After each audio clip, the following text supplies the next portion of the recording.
Assalamualaikum warahmatullahi wabarakatuh. Yang saya hormati dosen pembimbing mata kuliah Ilmu Sosial Budaya Dasar, yaitu Dr. Eva Julianti Pramudiawardani, SE MSc. Dan yang saya banggakan teman-teman saya.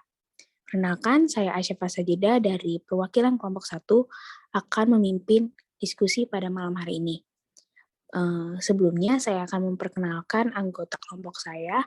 Yang pertama ada Rio Arya Yuda S dengan NIM 16016200049. Yang kedua ada Asyafa Sajidah dengan NIM 15136200077. Yang ketiga ada Hafiz Kesya Ibrahim dengan NIM 15136200042. Yang keempat ada Muhammad Ramadhani dengan NIM 15136200028. Yang terakhir ada Muhammad Aditya Nugraha dengan NIM 16046-18058. Diskusi kali ini akan membahas tentang manusia dan peradaban. Baik, sebelumnya pertama-tama saya akan menjelaskan teorinya terlebih dahulu. Peradaban adalah perkembangan kebudayaan yang telah mencapai tingkat tertentu yang diperoleh manusia pendukungnya. Atau the highest social grouping of people and the broadest level of cultural identity, people have short of that which distinguish humans from other species. Alvin Toffler ini pada pertengahan tahun 60-an, beliau menulis buku tentang fenomenal dan futuristik berjudul Future Stock tentang gelombang manusia yang disebutnya sebagai peradaban. Di dalam teori ini terbagi menjadi 3 gelombang. Gelombang pertama, revolusi agraris. Gelombang kedua, revolusi industri. Dan gelombang ketiga, revolusi informasi. Berikut ini saya akan menjelaskan sedikit tentang biografi Alvin Toffler.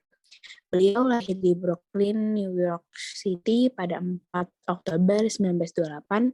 Beliau adalah seorang penulis dan futurolog Amerika dan dikenal karya-karyanya mengenai revolusi digital, komunikasi, dan singularitas teknologi. Pendidikan beliau mendapat beberapa doktor kehormatan. Pekerjaan beliau sebagai jurnalis, penulis, dan futurolog. Kemudian beliau juga menjadi anggota Dewan International Institute for Strategic Study. Kemudian beliau memiliki istri yaitu Adelaide Elizabeth dan memiliki anak Karen Toffler. Beliau juga memiliki penghargaan McKinsey Foundation Book Award for Contribution to Management Literature. Kemudian beliau memiliki latar belakang keturunan imigran Yahudi asal Polandia. Beliau berkarir selama 5 tahun sebagai tukang las, perancangan bangunan pabrik, dan buruh pada jalur perakitan, kemudian menjadi koresponden di Washington, dan kemudian menjadi editor pembantu untuk majalah Fortune. Kemudian pada tahun 60-an mengerjakan karya yang berjudul Future Shock dan laris pada saat itu. Kemudian bekerjasama dengan konsultan bisnis Tom Jason, kemudian mendirikan Toffler Associates. Baik, untuk selanjutnya kepada Hafiz Kesya, berikan penjelasan atau analisis Anda mengenai sebuah buku karya Alvin Toffler yang berjudul Future Shock tadi tentang gelombang manusia dan peradaban. Kepada Hafiz, tolong jelaskan nih gelombang pertama mengenai revolusi agraris. Kepada Hafiz, waktu dan tempat dipersilakan. Ya, terima kasih Asyafa Sajidah. Jadi yang pertama itu ada gelombang pertama masyarakat agraris atau masyarakat pertanian. Ini terjadi pada tahun 8000 sebelum Masehi sampai 1700 Masehi. Jadi pada masa ini, masyarakat baru mulai mengenal teknologi pertanian. Manusia mulai berubah dari yang sebelumnya hanya mengandalkan sumber daya alam secara langsung dan dimanfaatkan untuk memenuhi kebutuhan hidup. Kemudian, sudah berubah untuk memelihara dan memproduksi sendiri sumber makanan dan pemenuhan kebutuhan melalui proses beternak dan bercocok tanam. Pada peradaban ini, masyarakat dapat digambarkan seperti yang pertama, energi yang diandalkan oleh masyarakat adalah energi otot. Menurutnya energi ini tidak akan habis. Yang kedua itu ada tenaga utama pada peradaban ini adalah manusia dan binatang. Yang ketiga, manusia berada pada era pertanian dan awal. Yang keempat, mobilitas manusia dan informasi berjalan sangat lambat. Yang kelima, pendapatan per kapita sangat rendah karena hanya cukup untuk memenuhi kebutuhan beberapa hari saja dan sangat tergantung pada alam dan binatang. Yang keenam, masih berlakunya hukum rimba atau siapa yang terkuat dialah yang menang. Dan yang terakhir, pada peradaban ini, proses komunikasi yang terjadi pada masyarakat yang hidup pada peradaban ini adalah proses komunikasi interpersonal, atau di mana pesan hanya terjadi dari mulut ke mulut dan face to face. Ya, mungkin itu saja yang dapat saya sampaikan. Saya kembalikan ke moderator. Terima kasih ya Hafiz atas pemaparan materinya. Kemudian berikutnya itu ada penjelasan analisis mengenai revolusi industri, yaitu gelombang kedua yang akan dijelaskan oleh Ramadhani kepada Ramadhani. Waktu dan tempat dipersilakan. Oke, baik. Terima kasih Asis Sajidah. Di sini saya akan menjelaskan gelombang kedua. Pada gelombang kedua ini merujuk pada revolusi industri dan memakan waktu selama periode pembangunan sejak 1700-an hingga masa kini. Di Amerika Serikat, gelombang ini memuncak pada pertengahan 1950-an. Tetapi di banyak belahan dunia lain, gelombang ini masih terus berlangsung. Periode ini mengakhiri dominasi peradaban pertanian dan mewakili industrialisasi masyarakat.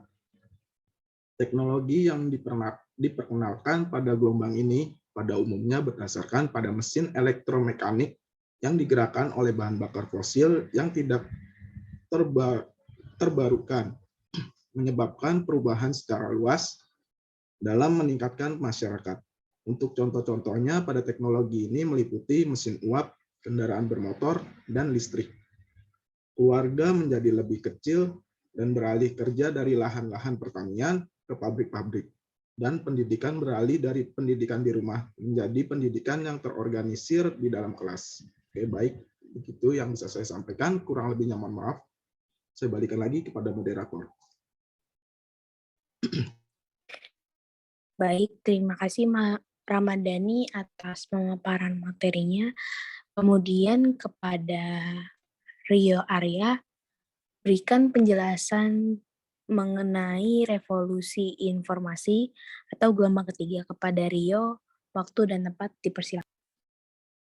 Oke, terima kasih moderator. Jadi di sini saya akan menjelaskan tentang gelombang ketiga, yaitu revolusi informasi. Revolusi informasi itu terjadi pada masa pencerahan atau Renaissance. Revolusi informasi terjadi karena adanya perubahan pola pikir manusia dari teoritis berubah menjadi rasional. Revolusi informasi terkait dengan adanya perubahan terhadap lingkungan sosial budaya sehingga merubah pola informasi yang stagnan menjadi lebih maju yang disertai dengan disertasi sesuai dengan fakta yang ada sehingga menjadi valid.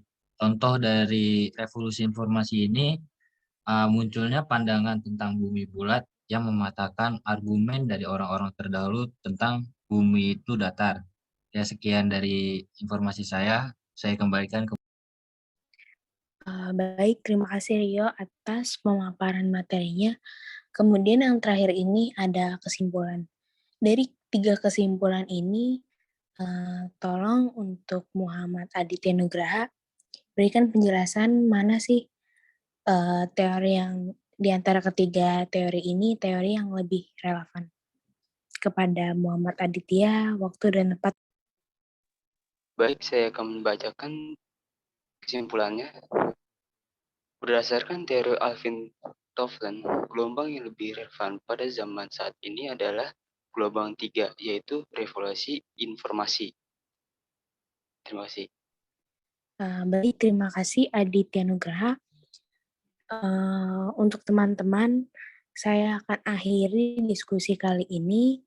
Terima kasih kepada teman-teman karena sudah meluangkan waktunya. Kurang lebihnya mohon maaf. Wassalamualaikum warahmatullahi wabarakatuh.